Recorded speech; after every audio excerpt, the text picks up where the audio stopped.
रविचंद्रन अश्विन ने beige ball को लेकर इंडियन टीम के कल्चर पर सवाल खड़े कर दिए हैं। जी हाँ, रविचंद्रन अश्विन ने बेज बॉल को लेकर कहा कि इंडियन टीम बेज बॉल को कभी भी अडॉप्ट नहीं कर सकती है क्योंकि इंडियन टीम के कल्चर में वो चीज मिसिंग है। तो आखिर अश्विन ने इंडियन टीम के कल्चर पर सवाल क्यों उठाए और क्यों इंडिया की टीम बेज बॉल के जैसा नहीं खेल सकती है। उसके साथ ही जानेंगे कि बेज बॉल क्या है, कैसे इंग्लैंड ने टेस्ट क्रिकेट को खेलने का पर्सपेक्टिव पूरी तरीके से चेंज कर दिया है, जिससे बाकी टीम्स पर भी इस तरीके की ब्रांड ऑफ क्रिकेट खेलने का एक प्रेशर जरूर था है। उसके साथ ही जानेंगे कि क्या बेज बॉल टेस्ट क्रिकेट को खत्म कर रहा है और बेज बॉल जो है वो टेस्ट क्रिकेट के लिए अच्छा है या खराब। तो वीडियो के साथ बने रहिए और इस चैनल को सब्सक्राइब जरूर कर लीजिए। साल 2015 में जब बांग्लादेश ने 2015 के वर्ल्ड कप में इंग्लैंड को हराकर इंग्लैंड को वर्ल्ड कप से बाहर कर दिया था, ये वही साल था जब से इंग्लैंड ने अपने व्हाइट बॉल क्रिकेट को खेलने की अप्रोच पूरी तरीके से बदल दी थी और वो अटैकिंग क्रिकेट और फियरलेस क्रिकेट खेलने लगे थे। और जब से इंग्लैंड ने अटैकिंग क्रिकेट और fearless cricket white ball cricket में अपनाई है तो उन्हें रिजल्ट भी देखने को मिला है और उसी अप्रोच की वजह से इंग्लैंड 2019 का ओडीआई वर्ल्ड कप जीतने में कामयाब रहा और उसके बाद 2022 का T20 वर्ल्ड कप भी जीतने में कामयाब रहा। कहीं ना कहीं इंग्लैंड की जो अप्रोच है फियरलेस क्रिकेट खेलने की और रिजल्ट को सोचे बिना क्रिकेट खेलने की, ये उसका इंग्लैंड को काफी फायदा हुआ है। जो हमें दिखता है कि 2 वर्ल्ड कप इंग्लैंड ने उसी अप्रोच के साथ जीते हैं। कुछ इसी तरीके की अप्रोच इंग्लैंड टेस्ट क्रिकेट में भी लेकर आया है और ये तब हुआ जब जो रूट की कप्तानी में इंग्लैंड पिछले 13-14 मैचेस से खराब प्रदर्शन कर रहा था, जहां इंग्लैंड अपने घर पर न्यूजीलैंड से हार गया। उसके बाद इंडिया से 2-1 से सीरीज में पीछे था और ऑस्ट्रेलिया में ऐसे सीरीज 4-0 से हारने के बाद इंग्लैंड के कप्तान जो रूट को कप्तानी छोड़नी पड़ी। उसके बाद जब बेन स्टोक्स को कप्तान बनाया गया और ब्रेंडन मैकलम को इंग्लैंड का कोच बनाया गया तो वो एक नई अप्रोच के साथ खेलना चाहते थे और बेन स्टोक्स जो कि एक अटैकिंग कप्तान नजर आए हैं इस दौरान, उन्होंने जो अप्रोच अपनाई उस अप्रोच का नाम दिया गया बेज बॉल। अगर मैं बेज बॉल की बात करूं तो जहां टीम टेस्ट मैचेस में अपनी जीत और हार के बारे में सोचती है, वही बेज बॉल एक ऐसी अप्रोच है जो फियरलेस क्रिकेट खेलने पर फोकस करती है, एग्रेसिव क्रिकेट खेलने पर फोकस करती है और हार जीत को बिल्कुल ही अलग कर देती है। और इसका जो मोटिव होता है कि टेस्ट क्रिकेट को एंटरटेनिंग बनाया जाए, टेस्ट क्रिकेट में रिजल्ट कैसे आएगा उस पर फोकस रहता है, क्योंकि ये टेस्ट क्रिकेट से ड्रॉ के इक्वेशन को पूरी तरीके से हटा देता है। और चाहे कोई भी सिचुएशन हो, कोई भी टीम हो, किसी भी तरीके का वेदर कंडीशन हो, कोई भी बॉलिंग अटैक हो, बेज बॉल की इस अप्रोच में टीम चौथी इनिंग में कितना भी बड़ा टारगेट क्यों ना हो उसको अचीव करने की तरफ जाएगी और ड्रॉ के लिए नहीं खेलेगी। और जब से इंग्लैंड ने इस तरीके की अप्रोच अपनाई है, उन्हें टेस्ट क्रिकेट में फायदा भी हुआ है और जिसका प्रेशर बाकी टीमों पर भी है, क्योंकि जहां बाकी टीमें जो है प्रॉपर टेस्ट क्रिकेट खेलती हैं और मैचेस को 2-3 दिन तक जो है बल्लेबाजी करती हैं, कम रन रेट के साथ बैटिंग करती हैं, जिससे रिजल्ट्स नहीं आते हैं टेस्ट क्रिकेट में और टेस्ट क्रिकेट बोरिंग होता जा रहा है। इंग्लैंड उससे बिल्कुल उलट एक एग्रेसिव काइंड ऑफ क्रिकेट खेलता है, ब्रांड ऑफ क्रिकेट खेलता है और उसका जो फोकस होता है बेज बॉल का कि टेस्ट क्रिकेट में रिजल्ट कैसे आए, नो मैटर व्हाट। वहीं बेज बॉल ये जो टर्म है ये इंग्लैंड के कोच ब्रेंडन मैकलम के नाम पर रखा गया है। उनका निकनेम बेज है और उसी से ये बेज बॉल टर्म आया है। अब बात करेंगे कि इंग्लैंड ने अपने इतने कम टाइम में कैसे टेस्ट क्रिकेट को खेलने का परसेप्शन चेंज कर दिया है। तो जब से बेन स्टोक्स और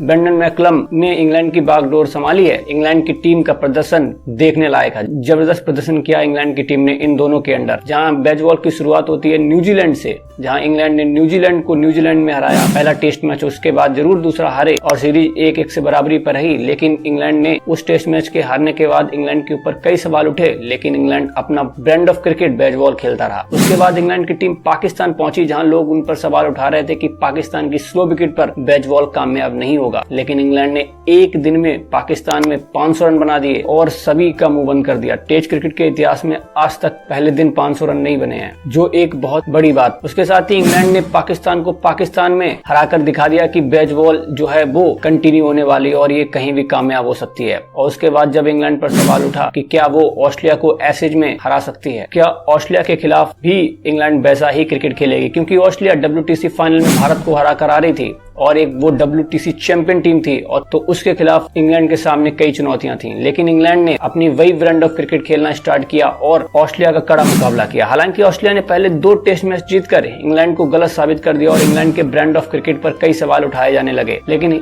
इंग्लैंड अपनी उसी चीज पर डटा रहा और वही एग्रेसिव क्रिकेट खेलता रहा, जिसका रिजल्ट ये हुआ एशेज तो इंग्लैंड ना बचा पाया, लेकिन उस सीरीज को इंग्लैंड ने 2-2 से बराबर कर लिया। जहां बाकी सारी टीमें जब सीरीज में 2-0 से पीछे हों तो उनके मन में डाउट आता है, क्योंकि उन्हें हर जगह से क्रिटिसिज्म देखने को मिल रहा होता है, तो उनके मन में ये डाउट होता है कि कहीं उनकी ये अप्रोच गलत तो नहीं है जो उनको रिजल्ट नहीं दे रही है। लेकिन बेन स्टोक इसीलिए एक जबरदस्त कप्तान माने जाते हैं कि वो जो करते हैं उसके पीछे उन्हें गिल्ट नहीं होता, जो डिसीजन ले लिया फिर दोबारा मुड़ के ये नहीं देखते कि ये सही था या गलत। इसलिए बेन स्टोक्स इतने कामयाब हो रहे हैं बतौर टेस्ट। जब ये सीरीज 2-2 से बराबरी पर रही और इंग्लैंड एशेज को नहीं बचा पाया, तो बेन स्टोक्स से आखिरी टेस्ट मैच के प्रेजेंटेशन में सवाल पूछा गया कि क्या पहले टेस्ट मैच में जो आपने डिक्लेरेशन करी थी, पहले ही टेस्ट मैच के पहले दिन 393 रन पर बेन स्टोक्स ने डिक्लेरेशन कर दिया था, जब जो रूट बल्लेबाजी कर रहे थे और 80 ओवर से पहले ही बेन स्टोक्स ने वो डिक्लेरेशन कर दी थी, जिस पर बाद में काफी सवाल उठाए जाने लगे कि इतनी जल्दी भी क्या थी डिक्लेयर करने। 400 रन में नहीं बने थे, 2 विकेट हाथ में थे, जो रूट बतौर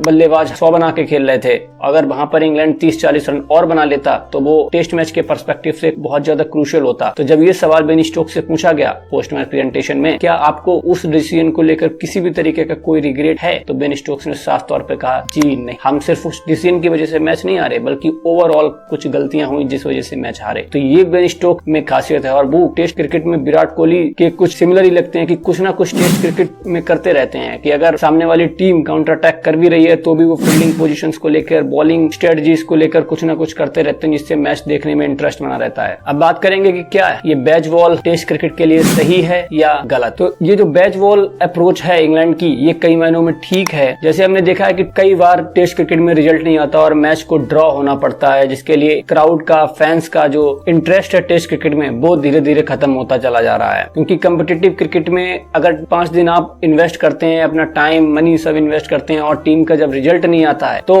फैंस के तौर पर वो काफी दिल तोड़ने वाली चीज होती है और जिसकी वजह से टेस्ट मैच काफी बोरिंग होता चला जा रहा है। तो अगर उस पर्सपेक्टिव से देखें तो बैच बॉल काफी इंटरेस्टिंग बनाता है टेस्ट क्रिकेट को, क्योंकि यहाँ पर कभी भी ऐसे डिसीजंस ले लिए जाते हैं जिससे मैच जो है वो और इंटरेस्टिंग बन जाता है, चाहे वो इंग्लैंड का डिक्लेरेशन हो, इंग्लैंड का जो काउंटर अटैक जैसे बैटिंग करते हैं वो हो। और क्योंकि टेस्ट क्रिकेट इतना बोरिंग होता जा रहा था और जिसकी वजह से प्लेयर्स भी इंटरेस्ट टेस्ट क्रिकेट में कम ले रहे थे, इसीलिए ये जो बैच बॉल है ये टेस्ट क्रिकेट को काफी इंटरेस्टिंग बनाता है। और देखना ये होगा कि आगे चल के क्या बाकी टीमें भी बैच बॉल को अडॉप्ट करती हैं और इसी तरीके की ब्रांड ऑफ क्रिकेट खेलती हैं या नहीं। भाई अगर बैच बॉल की कुछ खामियों की बात करें तो बैच बॉल टेस्ट क्रिकेट के बेसिक इसेंस को खत्म कर रहा है, क्योंकि टेस्ट क्रिकेट जाना जाता है ग्रिट, डिटर्मिनेशन, पेशेंस के लिए, जहां बल्लेबाज गेंदबाज के सामने डट कर खड़ा होता है और अपनी स्किल और अपनी डिटर्मिनेशन के साथ एक एक सेशन, एक एक दिन निकाल देता है और चाहे कैसी भी सिचुएशंस हो वो पेशेंस के साथ बल्लेबाजी करता है। इसीलिए टेस्ट क्रिकेट को इतना चैलेंजिंग फॉर्मेट माना जाता है। जब से इंग्लैंड ने बैच बॉल खेलना स्टार्ट की है तब से ये सारी चीजें हमें टेस्ट क्रिकेट में देखने को नहीं मिली हैं, खासतौर पर जब इंग्लैंड खेलती है, क्योंकि इंग्लैंड जिस तरीके की क्रिकेट खेलती है वहां पर वो अटैक करती है और अटैक से आपकी ना तो स्किल टेस्ट होगी, क्योंकि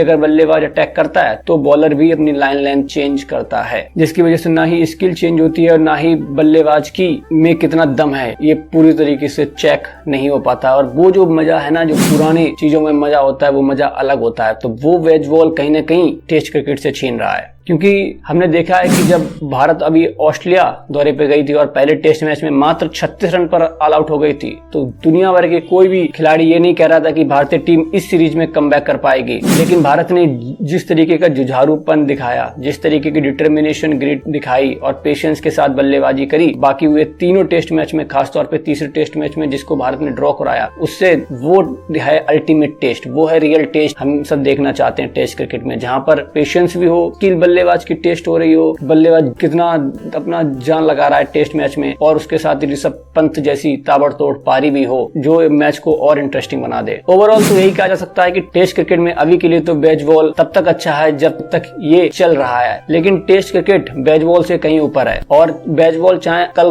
को ना भी चले लेकिन टेस्ट क्रिकेट चलता रहना चाहिए और चलेगा भी, क्योंकि टेस्ट क्रिकेट जो है वो अल्टीमेट फॉर्मेट है और खिलाड़ी इसको चैंपियन बनाते हैं और ये खिलाड़ियों को चैंपियन बनाता है। इसके साथ ही बात करेंगे कि भारत क्यों नहीं अडॉप्ट कर सकता है बैच बॉल, जो कि अश्विन ने कमेंट किया है हाल ही में। तो अश्विन ने एसएच के पर्सपेक्टिव में कहा है कि जब इंग्लैंड 2-0 से सीरीज में पीछे थी और सारे क्रिकेट पंडित इंग्लैंड को क्रिटिसाइज कर रहे थे कि इंग्लैंड की बैच बॉल की जो अप्रोच है उसकी वजह से इंग्लैंड का ये हाल है सीरीज में, लेकिन उसके बावजूद इंग्लैंड ने वो अप्रोच को चेंज नहीं किया और उसी तरीके की क्रिकेट खेली, बल्कि उससे और ज्यादा एग्रेसिव होकर क्रिकेट खेली और उनका रिजल्ट हम सबको देखने को मिलता है कि सीरीज उन्होंने 2-2 से बराबरी पर करी और जो टेस्ट ड्रॉ हुआ था वो इंग्लैंड जीतने का 99% चांसेस थे इंग्लैंड के, जो कि ऑस्ट्रेलिया को वारिस ने बचा लिया। तो अश्विन का कहना है कि अगर भारत भी सीरीज में 2-0 से पीछे होता तो भारतीय खिलाड़ियों में वो दम नहीं है, वो कल्चर नहीं है इंडिया की टीम में कि 2-0 से सीरीज होने के बावजूद भी उसी तरीके की ब्रांड ऑफ क्रिकेट खेलें और